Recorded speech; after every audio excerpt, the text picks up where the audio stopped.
We begin at the White House, where in a major political shakeup, President Donald Trump has removed Mike Waltz from his position as the National Security Advisor. Secretary of State Marco Rubio has temporarily placed Waltz, who has now been nominated as the ambassador to the United Nations.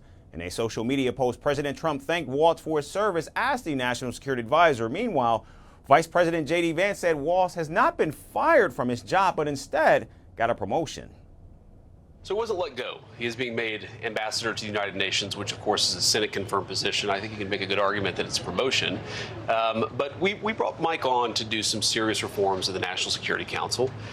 He has done that. I like Mike. I think he's a great guy. He's got the trust of both me and the president.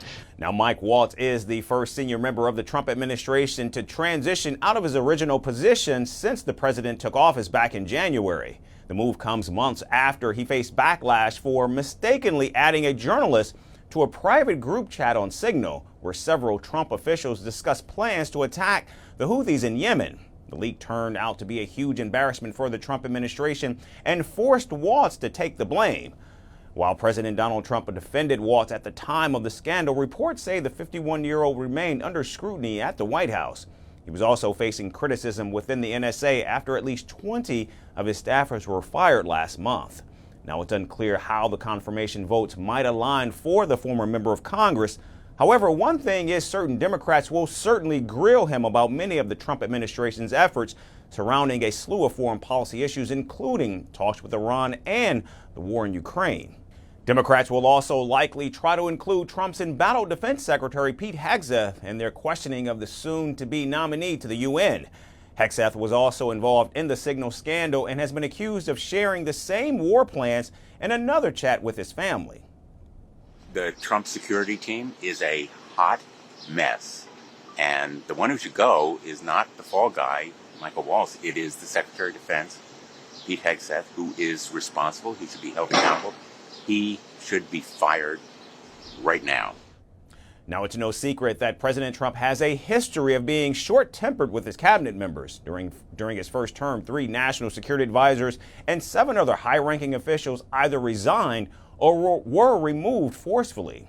And now the looming question: is this the beginning or the end of the shakeup inside the Trump administration? Greeting you with aloha and namaste. I love India. Presence, occupation of a territory by another country pertains to India, what we saw in Kashmir. How do you see Trump's America? Yes, the current administration behaves differently from the previous administration.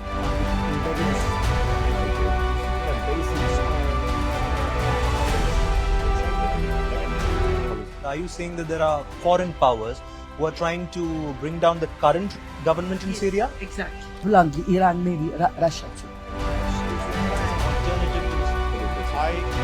Prime Minister Modi committed to South-South, cooperation. Not over 50%. Is Ukraine prepared to pay the price for that peace? No compromises at the cost of territorial integrity and sovereignty.